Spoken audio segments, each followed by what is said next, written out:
আজ আমার মিনি কিচেনে বাঙালি মায়ের অলস মার্কা পিৎজা বানাবো। কেন অলস মার্কা পাচ্ছি? ওই ওই আটা ময়দা মাখিয়ে ওসব দ্বারা আমার দ্বারা হবে না। তাই পাউরুটি কেটে নিয়েছি, আর নিয়েছি পেঁয়াজ কুচি, ক্যাপসিকাম, গাজর আর চিজ, এইসব টুকিটাকি নিয়ে নিয়েছি। নিয়ে শুরু করে দিলাম আর কি উনানটা জ্বালিয়ে। সকাল সকাল উঠে জ্বালন খুঁজে নিয়ে এসেছি, জানেন তো। তারপর উনানটা জ্বালিয়ে ডিম ফাটিয়ে দিয়ে বাস তার উপরে দিয়ে দিলাম একদম তুলতুলে বালা, একদম হচ্ছে গিয়ে তোমার পাউরুটি। সেটা তো সবাই পাবে কাছাকাছি।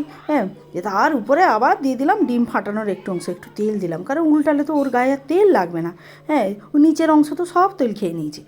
তেল দিয়ে একটু চেপে চুপে ভেজে ভুজে দিয়ে সব রকম সোজা, সাথে আমি পনিরও দিয়েছি, বাড়িতে ছিল পনির, তাই একটু পনিরও দিয়ে দিয়েছি। এরপর যা ছিল গাজর মাজর যা ছিল বাচ্চা কাচ্চাকে খাওয়ানোর জন্য যত পারে সবজি দিয়ে দেবেন। চিকেন যদি থাকতো তাকেও কিন্তু একটু দিতে পারেন, কাঁচা চিকেন মেরিনেট করা, আগে থেকে, সেটা অন্য দিন না হয় দেখানো যাবে, বলা যাবে। আজকের মোটামুটি আমি পনির দিয়েই বানাচ্ছি। তার উপরে একটু ম্যাগি মশলা ঝেড়ে দিলাম আর কি, সুন্দর গন্ধও হবে, খেতেও ভালো লাগবে। ছাদে অলস মার্কা মা, ওই ছাদে গিয়ে একটুখানি ধনেপাতা নিয়ে এলে ভালো হতো, কিন্তু যাইনি। এই আমার রেডি একদম পিৎজা।